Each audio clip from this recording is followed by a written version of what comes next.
Hello students, I hope you have seen the video of part 1. Today we will do part 2.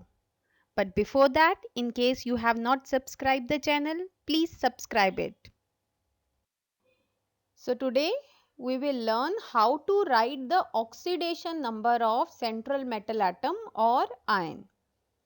We will also learn how to write the IUPAC name of the coordination compound from its formula. But in this video you have to be very patient because ये जो concept है ना वो धीरे धीरे समझ में आएगा. So आप patience रहिए. At the end of the video you can able to calculate oxidation number as well as IUPAC nomenclature. So first we will see the oxidation number of central atom in a complex. Now we will see its definition. It is the charge that a central metal atom carries if all the ligands are removed along with the electron pair that are shared with the central atom. तो अगर इस definition के हिसाब से देखें तो ये जो है it is the charge present on the central atom. अगर हम सारे लीगेंड्स को उनके लोन पेयर के साथ हटा देते हैं which they are sharing with the central atom, तो जो भी मेटल पे चार्ज होता है that is known as the oxidation number. तो इसकी कैलकुलेशन आ जाती है कि find the oxidation number of a central atom in a complex, या ऑक्सीडेशन नंबर की एप्लीकेशन आती है जब हम आयुपेक नेम लिखते हैं किसी भी कॉम्प्लेक्स का, तो वहां पे ऑक्सीडेशन नंबर जो है वो कैलकुलेट करना पड़ता है and it is being used while writing the name of the coordination compound. तो पहले एक एग्जांपल ले लेते हैं. यहां पे मैंने एक कॉम्प्लेक्स लिखा है, तो इसमें सेंट्रल मेटल एटम है कॉपर. तो कॉपर का ऑक्सीडेशन नंबर हमें निकालना है, तो हम मान लेंगे कॉपर का ऑक्सीडेशन नंबर है x. Now we have 4 Cn minus. So हम क्या करेंगे 4 इंटू -1, क्योंकि 4 Cn है and -1 is the charge on 1 Cn and this is equal to total charge, and total charge on this complex is -3. In this way we find out that the oxidation number of copper is equal to +1. So copper को हम copper 1 भी लिख सकते हैं. Bracket में Roman में हमने उसका ऑक्सीडेशन नंबर लिखा है. Now we will take more examples to calculate the oxidation number of the central metal atom or ion. So पहले example में we have iron as central metal. तो iron का oxidation number हम x मानेंगे. So लिखेंगे 4 into +1. +1 हमने potassium पे charge लिखा है क्योंकि पोटेशियम ग्रुप 1 को बिलोंग करता है. ये अल्कली मेटल है, तो अल्कली मेटल्स पे चार्ज होता है in their compound +1 plus x plus 6 -1. -1 is the charge on Cn minus and total charge 0. So oxidation number of iron came out to be +2. So iron का oxidation number इस complex में है +2. Then in next example copper जो है वो central metal है, तो उसका ऑक्सीडेशन स्टेट हो गया x. So x plus 4 into 0. 0 is the charge on NH3. NH3 एक न्यूट्रल मॉलिक्यूल है, उस पर कोई चार्ज नहीं होता. प्लस -2, सल्फेट के ऊपर -2 चार्ज होता है, SO4 2 minus, and total charge is equal to 0. तो x की वैल्यू आई +2. It means oxidation number of copper in this complex is +2. Then in next example we have cobalt as central metal. तो उसका oxidation number हम x मानेंगे. लेकिन यहाँ पे अगर आप देखें कोऑर्डिनेशन स्फीयर का जो ब्रैकेट है उसमें 2 लिखा है बाहर, तो we will write 2 square bracket x plus 3 into 0. Zero जो है it is the charge on EN. EN किसे बोलते हैं? इथाइलिन डायमीन को. देन प्लस 3 सल्फेट है तो 3 इंटू -2 टोटल चार्ज हो गया 0. सो x की वैल्यू आ गई +3. It means oxidation number of cobalt in this complex is +3. Then in the complex of platinum, जो platinum का oxidation number हम मान के चलेंगे x, so x plus 2 into 0, ammonia के लिए हमने लिखा 0 plus -1, Cl पे चार्ज होता है -1, NO2 माइनस होता है, सो प्लस -1 टोटल 0. सो x की वैल्यू आई +2. तो इस कॉम्प्लेक्स में प्लेटिनम का ऑक्सीडेशन नंबर है +2. तो अब कुछ बच्चे सोच रहे होंगे कि ऑक्सीडेशन नंबर निकालना तो इजी है, बट मुझे कैसे पता लगेगा कि किस लीगेंड पे या किस काउंटर आयन पे क्या चार्ज है? तो मैंने आपको स्टार्टिंग में ही बोला था कि थ्रू आउट द वीडियो आपको बड़ा पेशेंटली बिहेव करना पड़ेगा and you will get your answer at the end of the video. तो आप पूरा वीडियो ध्यान से देखिएगा, then you will get to know कि किस लीगेंड पे क्या चार्ज होता है और किस काउंटर आयन पे क्या चार्ज होता है. Now I have a question for you which you have to solve after the videos end. So question is, specify the oxidation number of the metals in the following coordination entities. So complexes are given, then next complex, third, fourth and fifth complex. So 5 complexes are given. You have to find the oxidation number of their central metal atom. तो यहाँ पे आप इस slide का screenshot ले सकते हैं ताकि वीडियो खत्म होने के बाद आप इसे सॉल्व कर पाएं. तो यहाँ पे दोबारा मैं बोल रही हूँ कि लीगेंड्स के ऊपर कितना चार्ज होगा, चार्ज होगा भी या नहीं होगा, न्यूट्रल होंगे लीगेंड, ये सारे जो क्वेश्चंस हैं आपको वीडियो के एंड होने से पहले मिल जाएंगे. So be patient. Now we will do the IUPAC nomenclature of complexes.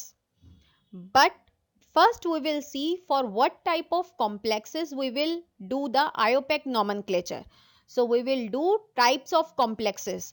In the last video, part 1 video, we have classified the complexes as cationic complexes, anionic complexes और neutral complexes. उसी video में हमने एक और classification की थी complexes की as homoleptic और हेट्रोलैप्टिक कॉम्प्लेक्सेस. इस वीडियो में हम एक और क्लासिफिकेशन करने वाले हैं. So we can classify the complexes as mononuclear complexes. Mononuclear complexes are the complexes in which we have a single transition metal ion in the coordination sphere. coordination sphere किसे बोलते हैं? वो चीज जो हम स्क्वायर ब्रैकेट के अंदर लिखते हैं. अगर उस स्क्वायर ब्रैकेट के अंदर मीन उस कॉम्प्लेक्स स्पीशीज के अंदर सिर्फ एक ट्रांजिशन मेटल एटम या आयन प्रेजेंट है तो वो मोनोन्यूक्लियर कहलाएगा. सो एग्जाम्पल देख सकते हैं. इस एग्जाम्पल में अगर आप देखेंगे स्क्वायर ब्रैकेट के अंदर मीन कोऑर्डिनेशन स्फीयर के अंदर सिर्फ Fe, एक ही Fe प्रेजेंट है. So it is the mononuclear complex. Next आते हैं पॉलीन्यूक्लियर कॉम्प्लेक्सेस. पॉलीन्यूक्लियर कॉम्प्लेक्सेस में we have one transition metal ion present in the coordination sphere. तो यहाँ आप एग्जाम्पल देख सकते हैं. एग्जाम्पल में आप देख सकते हैं कि कोऑर्डिनेशन स्फीयर में मीन स्क्वायर ब्रैकेट के अंदर हमारे पास 2 प्लेटिनम हैं. So it means we have 2 platinum as central metal ion. हमें 12th के अंदर मोनोन्यूक्लियर कॉम्प्लेक्सेस की नेमिंग करनी है. We will not do the naming for polynuclear complexes. So let's start with the naming. So naming जानने से पहले कुछ पॉइंट्स हैं उनको देखते हैं कि नेमिंग जो है it is based on a set of rules given by IUPAC. तो इन्हीं रूल्स को फॉलो करते हुए हमें नाम लिखना है। देन कभी भी आप नेमिंग करना स्टार्ट करें तो सबसे पहले आप सेंट्रल मेटल एटम या आयन का ऑक्सीडेशन नंबर निकालेंगे। नेमिंग करने से पहले you have to find out the oxidation number of the central metal. Then do naming by following the IUPAC rules. उसके बाद आपने नेमिंग करनी है। तो सबसे पहले आपने ऑक्सीडेशन नंबर निकालना है सेंट्रल मेटल एटम का। नेमिंग करने से पहले हम कुछ ऐसे पॉइंट्स देखेंगे जो हमें हेल्पफुल होंगे while naming the coordination compounds. तो अगर आप देखें किसी भी कोऑर्डिनेशन कंपाउंड में we have a cation and we have an anionic species। तो सबसे पहले जब भी हमें कंपाउंड का नाम लिखना है तो हमें पहले कटायन का नाम लिखना पड़ेगा और कटायन का नाम लिखने के बाद स्पेस देकर अनायन का नाम लिखना पड़ेगा। Mean first we will write the name of the cation by following the rules, then space देंगे and we will write the name of the anion. इसका अगर आप नॉर्मल कंपाउंड्स का एग्जांपल देखें, KCl ये एक सॉल्ट है, इसमें हमारे पास K+ और Cl- है, तो हम नेम क्या लिखते हैं, पोटेशियम क्लोराइड। तो हमारे पास कटायन का नाम पहले आया followed by name of anion. Then एक और एग्जांपल अगर आप देखें CH3COONA, इसमें हमारे पास CH3COO- अनायन है और कटायन है Na+, सो इसका नाम होता है सोडियम एसीटेट। तो हमने कटायन का नाम पहले लिखा है, उसके बाद अनायन का नाम लिखा है। एक और एग्जांपल है MgCl2। तो ये जो MgCl2, ये जो नीचे 2 लिखा गया है, this is for charge balancing. तो इसमें होता है Mg2+ और 2 Cl- होते हैं, सो नाम होता है मैग्नीशियम क्लोराइड। देन Na2SO4, तो इसमें हमारे पास 2 Na+ आयन होते हैं और एक सल्फेट आयन होता है, सो इसका नाम होता है सोडियम सल्फेट। तो यहां पे आपने देखा कि हमने पहले कटायन का नाम लिखा है, देन अनायन का नाम लिखा है। तो इस पॉइंट को सबसे पहले जो है अपने दिमाग में बैठा लीजिए कि first you will write the name of cation followed by अनायन। Because we are doing naming of coordination compounds, तो coordination compounds में हमारे पास किस तरह के कटायन या अनायंस होते हैं पहले वो डिस्कस करेंगे। तो कोऑर्डिनेशन कंपाउंड में ऐसा हो सकता है कि हमारे पास जो कटायन है वो एक काउंटर आयन है और जो अनायन है वो एक अनायनिक कॉम्प्लेक्स है। तो आप इसमें एग्जाम्पल देख सकते हैं। तो इस एग्जाम्पल में आप देखेंगे K+ ये काउंटर आयन है, जबकि हमारा जो अनायन है वो एक अनायनिक कॉम्प्लेक्स है। देन हमारे पास नेक्स्ट तरह के कॉम्प्लेक्सेस हो सकते हैं जिसमें कटायन जो है it is the cationic complex species, while जो आपका अनायन है वो एक नॉर्मल काउंटर आयन है। तो आपका इसका भी एग्जांपल देखेंगे तो आप ये देख सकेंगे यहाँ पे जो Cl- बाहर लिखा हुआ है ये एक काउंटर आयन है, जबकि जो कॉम्प्लेक्स पार्ट है वो एक कटायनिक स्पीशीज है। देन एक और तरह के कॉम्प्लेक्सेस होते हैं जिनमें कटायन भी आपका एक कटायनिक कॉम्प्लेक्स होता है और अनायन is also an anionic complex. और आप एग्जांपल देख सकते हैं इसमें कटायन और अनायन दोनों ही कॉम्प्लेक्स स्पीशीज हैं। अब बारी आती है न्यूट्रल कॉम्प्लेक्सेस की। तो न्यूट्रल कॉम्प्लेक्सेस में कोई कटायन या कोई अनायन नहीं होता है, तो उसके अंदर हमारे पास पूरी एक ही स्पीशीज होती है, न्यूट्रल स्पीशीज होती है। तो ये पॉइंट मैं आपको इसलिए बता रही हूं क्योंकि नेमिंग में आपको इस चीज का ध्यान रखना होगा कि आपका जो कॉम्प्लेक्स पार्ट है वो कटायन है या वो अनायन है या फिर वो एक न्यूट्रल कॉम्प्लेक्स है। तो इसीलिए मैंने बोला है कि चीजों को हम धीरे धीरे अनफोल्ड करेंगे और लास्ट में you can able to write the naming for coordinate compound.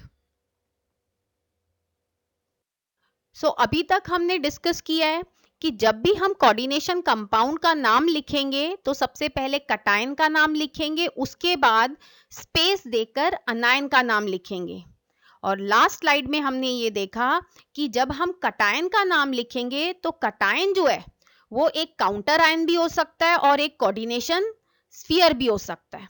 और इसी तरह से अनायन can be a counter ion और कोऑर्डिनेशन स्फीयर. तो पहले हम डिस्कस करेंगे कि काउंटर आयन का नाम कैसे लिखेंगे. बाद में वी विल डिस्कस कि how to write the name of the complex part. So पहले हम देखेंगे when cations are acting as counter ion in a complex. तो यहां पे मैंने बहुत सारे cations लिखे हैं which can act as counter ion in a coordination compound. तो अगर कभी Na प्लस प्रेजेंट होगा एज काउंटर आयन तो इसका आप नाम लिखेंगे सोडियम. K प्लस का नाम होगा पोटेशियम. Mg2 प्लस का नाम होगा magnesium. Then Ca2 plus calcium, Sr2 plus strontium, Ba2 plus barium, Al3 plus aluminium, NH4 plus ammonium, Zn2 plus zinc. तो यहाँ पे जब मैंने कटायन लिखे हैं तो ऊपर मैंने चार्ज भी लिखा है. तो जब भी इनमें से कोई कटायन आएगा एज काउंटर आयन तो आप चार्ज भी देख सकते हैं और चार्ज जो है वो यूजफुल है to find the oxidation number. Next और कटायंस देख लेते हैं. उनका नाम क्या होगा when they are present as counter ion. So यहाँ पे अगर Hg प्लस, जो Hg है मरकरी, वो Hg प्लस की फॉर्म में भी एग्जिस्ट करता है एंड Hg2 प्लस की फॉर्म में भी एग्जिस्ट करता है because it is a transition metal. तो यहाँ पे जो इसका नाम होगा Hg प्लस है तो नाम होगा मरकरी 1, ब्रैकेट में रोमन में 1 लिखा है. Then mercury 2. इसी तरह से जो सिल्वर है ऊपर प्लस है तो इसे सिल्वर, क्योंकि सिल्वर का ऑक्सीडेशन स्टेट सिल्वर 1 भी लिख सकते हैं इसे. सिल्वर का ऑक्सीडेशन स्टेट हमने ट्रांजिशन एलिमेंट के वीडियो में डिस्कस किया था, +1 होता है लेकिन बहुत रेयर केसेस में +2 भी होता है. देन आयरन, आयरन +2 की फॉर्म में भी एग्जिस्ट करता है और +3 की फॉर्म में. सो अगर आयरन 2 प्लस है तो इसका नाम होगा आयरन 2 और Fe3 प्लस में आयरन 3 और H प्लस का नाम होता है हाइड्रोजन. ऐसे ही Cu plus copper 1, Cu2 plus copper 2. तो इस तरह से हम इनके भी नाम लिख सकते हैं. Now we will discuss the counter ion when they are the anion in the complex.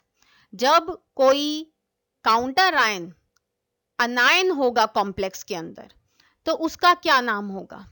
तो यहाँ पे अगर आप देखेंगे मैंने बहुत सारे काउंटर आयन लिखे हैं, लेकिन एक चीज ध्यान रखिएगा, तो जो भी अनायनिक स्पीशीज होती है वो जो है वो काउंटर आयन की फॉर्म में भी काम कर सकती है and it can also behave as a ligand. अगर बॉक्स के अंदर लिखा है, स्क्वायर ब्रैकेट के अंदर लिखा है, इट मीन्स वो जो है लीगेंड की फॉर्म में वहां पे प्रेजेंट है. लेकिन अगर वो बॉक्स के बाहर लिखा है मीन वो काउंटर आयन है. तो इनके नाम काउंटर आयन की फॉर्म में अलग होंगे और लीगेंड की फॉर्म में अलग होंगे. जैसे कि CO3 2-, अगर ये काउंटर आयन की फॉर्म में प्रेजेंट है, अगर ये स्क्वायर ब्रैकेट के बाहर प्रेजेंट है, कोऑर्डिनेशन स्फीयर के बाहर प्रेजेंट है, तो इसका नाम लिखेंगे कार्बोनेट. लेकिन जब ये एज अ लीगेंड प्रेजेंट है, बॉक्स के अंदर होता है, इस पॉइंट को हम बाद में भी डिस्कस करेंगे पर यहाँ पे भी बता देते हैं क्योंकि बहुत से बच्चे कंफ्यूज हो जाते हैं इस चीज में. सो इसका नाम होगा कार्बोनेटो. नाम ओ पे खत्म होगा अगर चार्ज जो होता है माइनस होता है लीगेंड का. देन S2 माइनस सल्फाइड, अगर ये काउंटर आयन है वैसे लीगेंड की फॉर्म में इसका नाम होता है sulfido. Then next is SO3 2 minus, अगर ये काउंटर आयन है इसका नाम होगा सल्फाइट, लीगेंड की फॉर्म में इसका नाम होगा sulfito. Then NO2 minus, counter ion होगा नाइट्राइट और लीगेंड होगा नाइट्राइटो एन। नाइट्रिटो एन, इसको हम आगे भी डिस्कस करेंगे क्योंकि ये नाइट्रोजन के थ्रू सेंट्रल मेटल एटम से जुड़ा हुआ होगा as ligand. Then CH3COO minus, counter ion की फॉर्म में इसका नाम होगा एसीटेट, लेकिन अगर ये लीगेंड है तो इसका नाम होगा एसीटेटो। F माइनस, काउंटर आयन की फॉर्म में इसका नाम लिखेंगे fluoride, otherwise as a ligand name will be fluorido. Then Cl minus, as counter ion it will be chloride, but as ligand name is chlorido. Then Br minus, counter ion की form में नाम होगा bromide, while as ligand it is named as bromido. Next देखते हैं OH minus. OH minus ion when present as counter ion इसका नाम होगा hydroxide, but as a ligand hydroxo. Then C2O4 2 minus, counter ion की form में name होगा oxalate and as ligand named as oxalato. Then SO4 2 minus, as counter ion इसका नाम होता है sulfate, while as ligand it is named as sulfato. Then PO4 3 minus, phosphate as counter ion and phosphato as ligand. और CN minus का नाम होता है cyanide as counter ion while as ligand cyanido. Then I minus, iodide as counter ion while as ligand named as idido. Then NO3 minus, as counter ion named as nitrate, while as ligand it is named as nitrato. So अभी हमने देखा कि how can we write the name of the counter ion. Now we will see how to do naming of complex part. Complex part किसे बोलते हैं? जो square bracket के अंदर लिखा जाता है। तो स्क्वायर ब्रैकेट के अंदर लिखी जाने वाली स्पीशीज को हम कॉम्प्लेक्स पार्ट बोल रहे हैं। इस कॉम्प्लेक्स पार्ट में हमारे पास क्या होते हैं? लीगेंड्स होते हैं and we also have metal atom और आयन। सो इट मीन्स हमें जब इस कॉम्प्लेक्स पार्ट का नाम लिखना है तो हमें लीगेंड्स के नाम भी लिखने पड़ेंगे और मेटल का नाम भी लिखना पड़ेगा जो इस कॉम्प्लेक्स स्पीशीज में प्रेजेंट होगी। सो सबसे पहले जब हम कॉम्प्लेक्स पार्ट का नाम लिखते हैं तो हम लीगेंड्स का नाम लिखते हैं इन अल्फाबेटिक ऑर्डर। अगर बाय चांस हमारे कॉम्प्लेक्स में लेट अस सपोज सिर्फ एक ही तरह के लीगेंड्स हैं, मतलब होमोलेप्टिक कॉम्प्लेक्सेस हैं, लेट अस सपोज आपके पास NH3 है एज अ लीगेंड, तो वहां पे तो आप उसका नाम लिख देंगे। लेकिन अगर मान लीजिए आपका कॉम्प्लेक्स हेट्रोलेप्टिक है, मीन उसमें दो या दो से ज्यादा लीगेंड्स प्रेजेंट है अलग अलग तरह के, तो उसमें आपने अल्फाबेटिकल ऑर्डर फॉलो करना है व्हाइल राइटिंग देयर नेम। और साथ में ही जब आप नाम लिखेंगे आप उसके आगे प्रीफिक्स लिखेंगे डाई, ट्राई, टेट्रा, ये बताने के लिए कि वो एक पर्टिकुलर इंडिविजुअल लीगेंड कितने नंबर में प्रेजेंट है। मान लीजिए आपके पास एक कॉम्प्लेक्स है, उसमें 4 NH3 हैं और 2 Cl माइनस है, तो वहां पे जो NH3 है उसके लिए वर्ड आ जाएगा टेट्रा क्योंकि वो 4 है, जबकि जो Cl माइनस है वो 2 है तो वर्ड आ जाएगा डाई। लेकिन कभी कभी ऐसा होता है कि जब लीगेंड का नाम, जो कि अभी हम आगे डिस्कस करेंगे, उसके अपने नाम के अंदर डाई, ट्राई, टेट्रा ऐसे वर्ड आते हैं, उसके अपने ही नाम में ये वर्ड प्रेजेंट है, तो उनके नाम के आगे नंबर इंडिकेट करने के लिए हम डाई ट्राई वर्ड यूज नहीं करेंगे, हम डाई की जगह यूज करेंगे बिस, ट्राई की जगह यूज करेंगे ट्रिस, देन टेट्रा की जगह यूज करेंगे टेट्राकिस, और लीगेंड को ब्रैकेट के अंदर लिखेंगे। यहां पे आप एक एग्जांपल देख सकते हैं, इथाइलिन डायमीन। ये लीगेंड जो है इसके अपने नाम में डायवर्ड आ रहा है। सो सपोज हमारे कॉम्प्लेक्स में ये दो प्रेजेंट है तो आ जाएगा बिस ब्रैकेट इथाइलिन डायमीन। ऐसे ही अगर आप दूसरा कॉम्प्लेक्स देखें, सॉरी दूसरा लीगेंड देखें, तो इसके अंदर नाम है ट्राइफिनाइल फॉस्फीन। तो ट्राई जो है इसके अपने नाम में आता है, सो हम इसके लिए वर्ड जो है डाई ट्राई टेट्रा नहीं यूज करेंगे to indicate the number. Let us suppose हमने बिस फॉर 2 लीगेंड्स यूज कर लिया, तो बिस ब्रैकेट ट्राइफिनाइल फॉस्फीन। सो अभी हमने डिस्कस किया था कि सबसे पहले हम लीगेंड्स के नाम लिखेंगे in alphabetical order, but ligands के नाम क्या होते हैं तो वो अब हम डिस्कस करेंगे।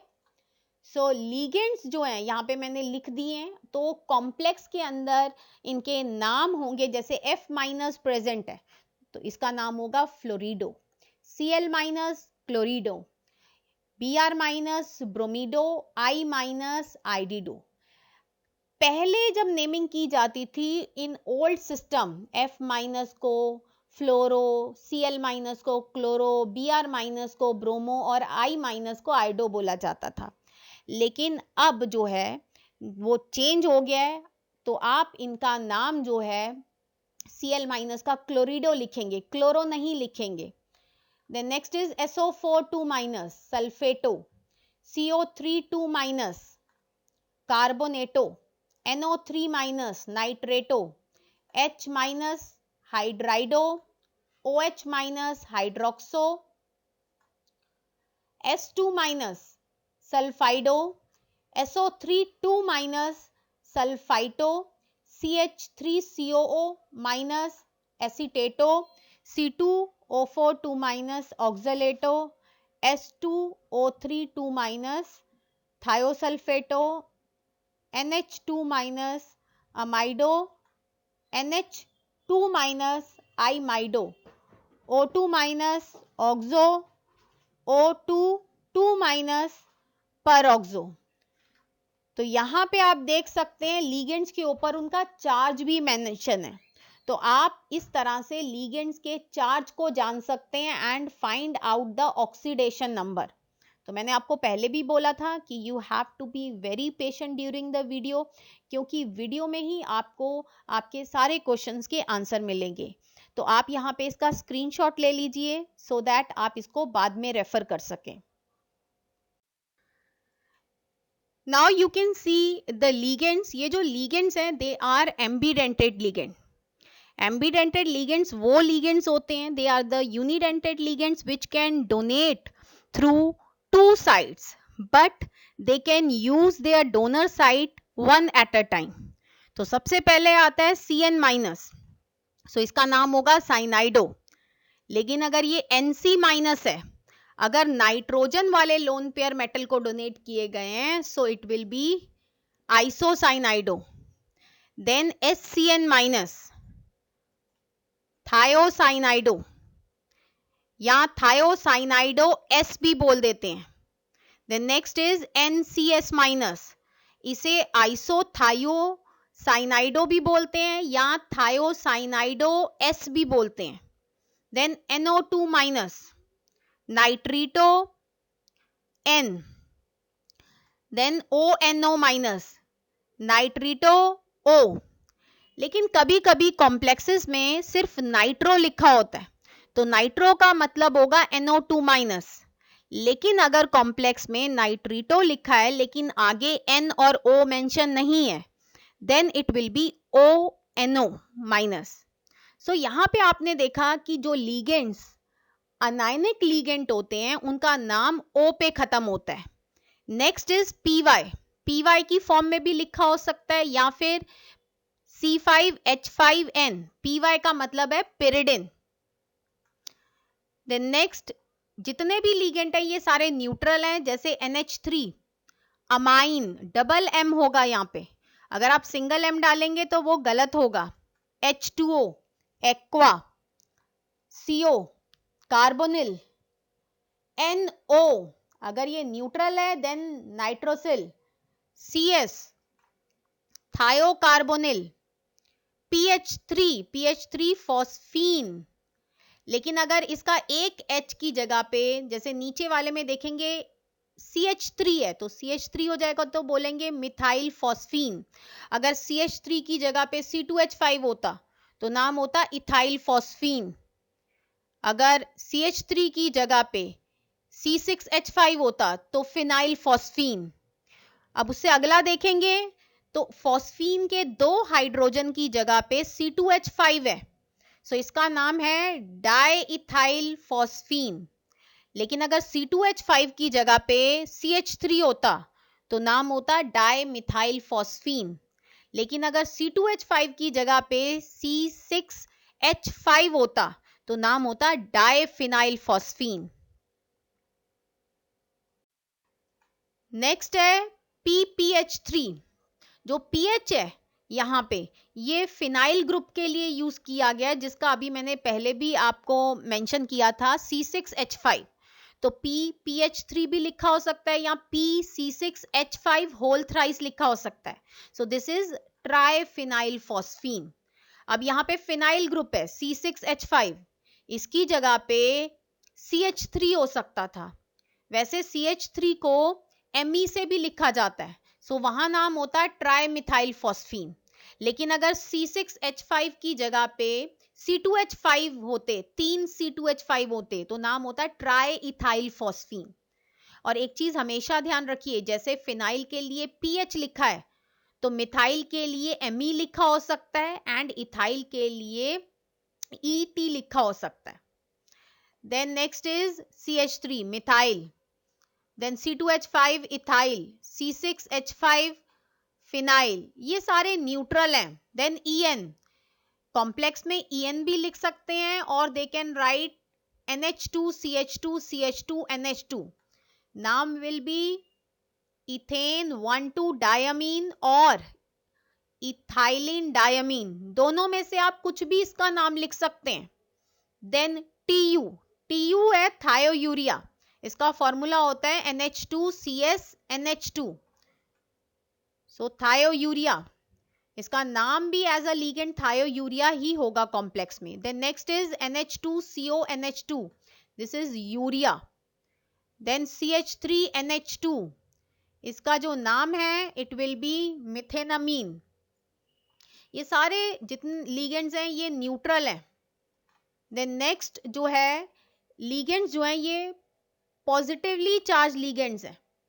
सो NO प्लस, NO न्यूट्रल भी हो सकता है तो उसका नाम होगा नाइट्रोसिल, लेकिन अगर NO प्लस है इसका नाम होगा nitrosonium. Then NO2 plus nitronium, NH2 NH3 plus hydrazinium. Now we will compile the things how to write the names of the complex part. तो हमने देखा कि first we will write the names of the ligands along with their prefix in alphabetical order. तो ligands का नाम लिखना है alphabetical order में, but alphabetical order decide करते time do not consider the prefix. It should only be based on the name of the ligand. तो यहाँ पे आपने प्रीफिक्स को नहीं देखना, सिर्फ लिगेंड के नाम को देखना है अल्फाबेटिकल ऑर्डर डिसाइड करते टाइम। सपोज आपके पास जो है डाई अमाइन है एंड क्लोरिडो, तो आपने डाई का डी नहीं देखना, डाई अमाइन में लिगेंड का नाम है अमाइन, सो हमने ए देखना है। सो अल्फाबेटिकल ऑर्डर के हिसाब से हम पहले लिखेंगे die amine then chlorido. After writing the name of the ligands in alphabetical order along with their prefix, हम लिखेंगे central metal का नाम। तो यहाँ पे एक चीज और नोटिस करनी है, आपने ligands के नाम के बीच में और central metal atom के नेम के बीच में कोई भी स्पेस नहीं देना है। ये सब एक साथ लिखेंगे. Then we will write the oxidation number of the metal within the bracket. अब क्वेश्चन आता है कि सेंट्रल मेटल को नाम कैसे देना है. तो सेंट्रल मेटल को जब हम नाम देते हैं तो अगर हमारा जो कॉम्प्लेक्स है वो कटायनिक कॉम्प्लेक्स है या न्यूट्रल कॉम्प्लेक्स है, मीन जो स्क्वायर ब्रैकेट है उसके ऊपर पॉजिटिव चार्ज आएगा या वो न्यूट्रल है, देन हम मेटल का नेम वैसा ही लिखेंगे जैसा हम उसे एलिमेंटल फॉर्म में बोलते हैं. ये हम अभी आगे डिस्कस करेंगे. जैसे कॉपर है तो कॉपर का नाम कॉपर ही होगा.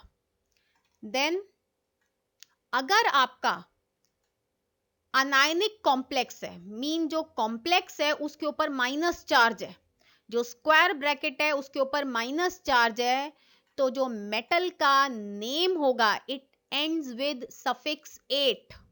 जैसे कॉपर है तो कॉपर का नाम हो जाएगा क्यूपरेट. प्लेटिनम है तो उसका नाम अनायनिक कॉम्प्लेक्स में हो जाएगा प्लेटिनेट. देन ये जो ऑक्सीडेशन नंबर आप ब्रैकेट में लिखेंगे it should be in Roman numerals. Roman letters में लिखिएगा इसे.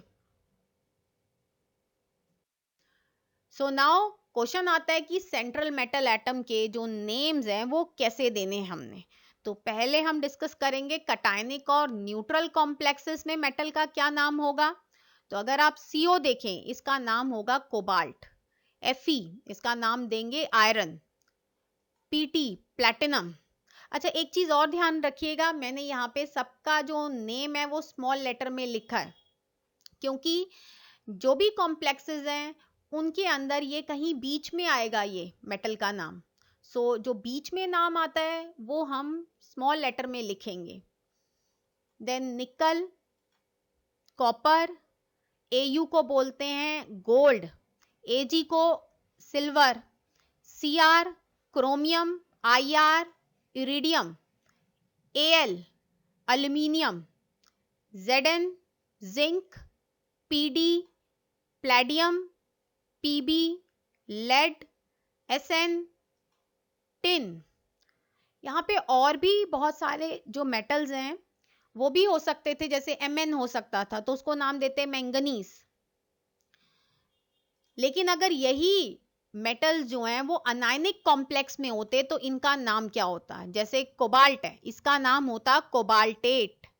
आयरन, आयरन का जो नाम है जब ये अनायनिक कॉम्प्लेक्स में होता तो इसका नाम होता फेरेट. प्लेटिनम इसका नाम होता प्लेटिनेट. निकल, निकल का नाम होता nickelate. Copper cuprate. Au aurate. Ag argentate. Cr chromate. Ir iridate. Al aluminate. Zn zincate. Pd palladate. Pb जो है लेड को बोलते हैं. लेड का जो लैटिन नेम होता है वो प्लम्बियम होता है तो प्लम्बेट. Sn टिन के लिए होता है तो इसका नाम रहेगा स्टेनेट. तो यहाँ पे आपने देखा कि कटायनिक या न्यूट्रल कॉम्प्लेक्स में उनका नाम वैसे का वैसा रहेगा, बट अगर वही मेटल अनायनिक कॉम्प्लेक्स में प्रेजेंट है तो उसका नाम 8 पे खत्म होगा, ATE. सो अब हम एक एग्जाम्पल करेंगे फॉर द नेमिंग.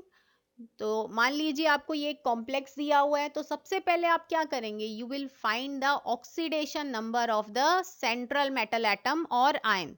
तो यहाँ पे कोबाल्ट जो है it is present as a central metal atom. तो मैंने यहाँ पे इसका ऑक्सीडेशन नंबर X मानते हुए इसका ऑक्सीडेशन स्टेट निकाला +3. तो पहला स्टेप हुआ कि मैंने ऑक्सीडेशन नंबर निकालना है सेंट्रल मेटल एटम का. उसके बाद आपने जो है एक चीज देखनी है कि इस कॉम्प्लेक्स के अंदर ये कटायन है and this one is the अनायन.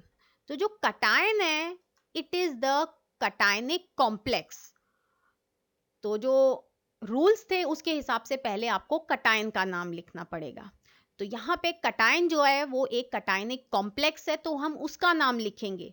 तो यहाँ पे अगर आप देखेंगे we have 6 ammonia as a ligand, तो हेक्सा अमाइन, तो हेक्सा का भी ए आएगा और अमाइन का भी ए आएगा, इसे अमीन नहीं बोलेंगे, डबल एम है, हेक्सा अमाइन। देन और कोई लीगेंट नहीं है इस बॉक्स के अंदर।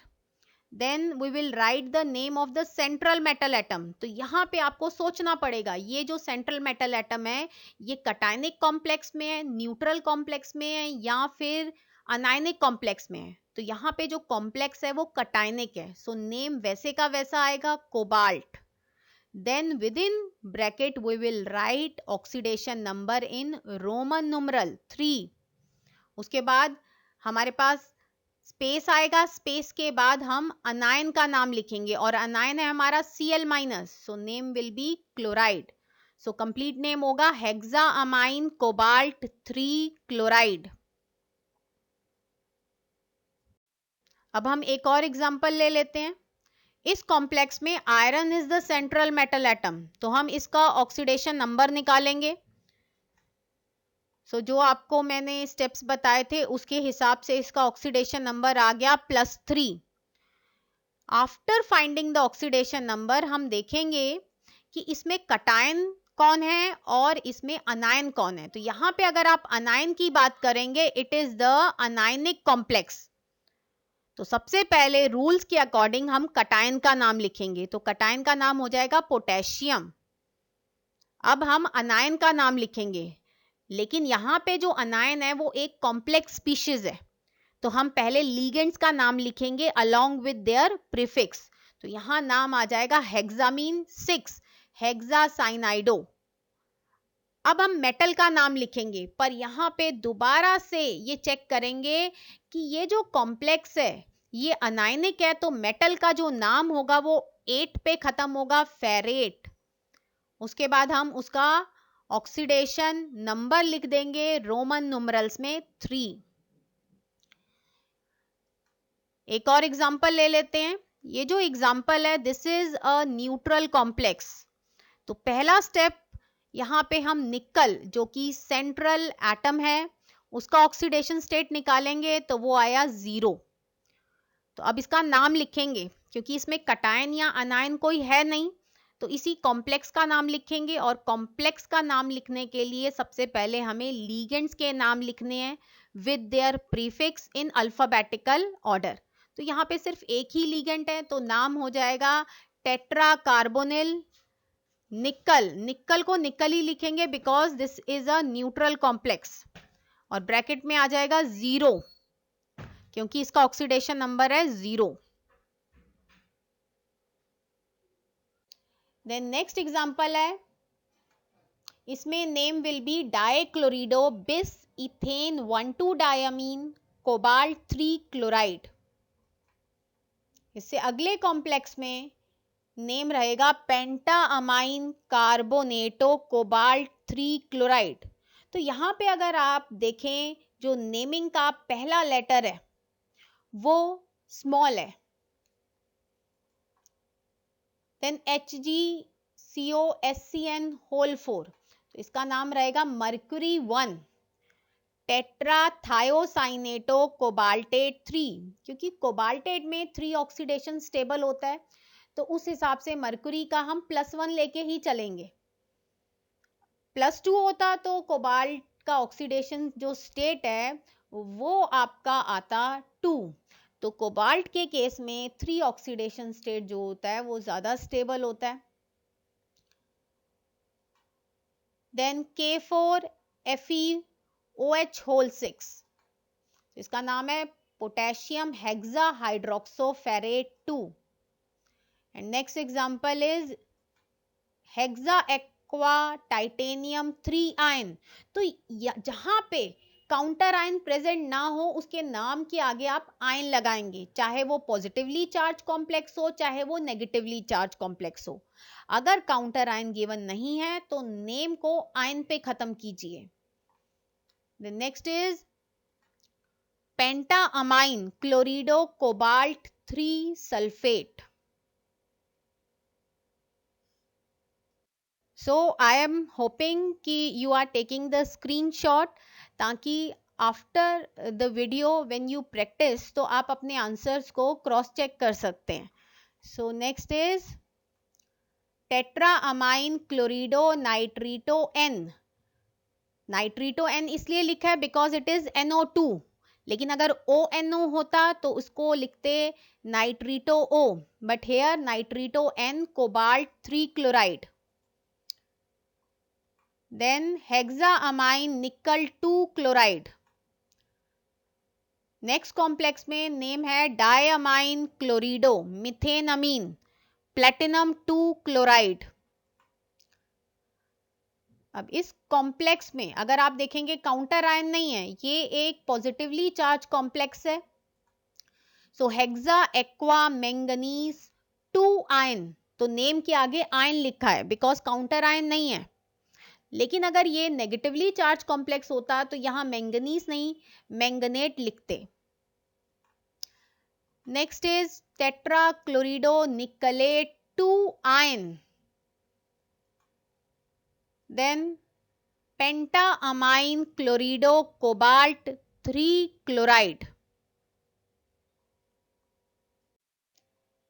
सो नेक्स्ट एग्जांपल इज K2HgI4.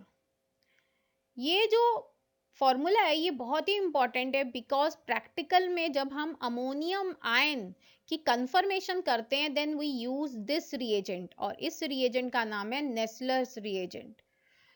तो प्रैक्टिकल में वाइवा के टाइम में इसका फॉर्मूला पूछ लिया जाता है, तो आप इसका फॉर्मूला याद कर लीजिएगा, और इसका नाम है potassium tetra iodido mercurate 2. Next is sodium hexachlorido stannate 4. Then in this complex आप सोचेंगे आगे डेक्स्ट्रो लिखा है, हम इसका नाम कैसे लिखेंगे, तो आपने सिर्फ नेम के आगे डेक्स्ट्रो लगा देना है, बाकी वही रूल्स के अकॉर्डिंग नेम हो जाएगा डेक्स्ट्रो पोटेशियम ट्राई ऑक्सलेटो इरिडेट 3. यहाँ पे एक चीज नोटिस करिएगा, जो पोटेशियम का P है ये स्मॉल लेटर है बिकॉज ये बीच में आ रहा है नेम के. Then next is potassium tri oxalato ferrate 3. And this complex इसमें बोथ कटायन एंड अनायन ये एक कॉम्प्लेक्स स्पीशीज है, तो इसलिए दोनों के नाम हम लिखेंगे.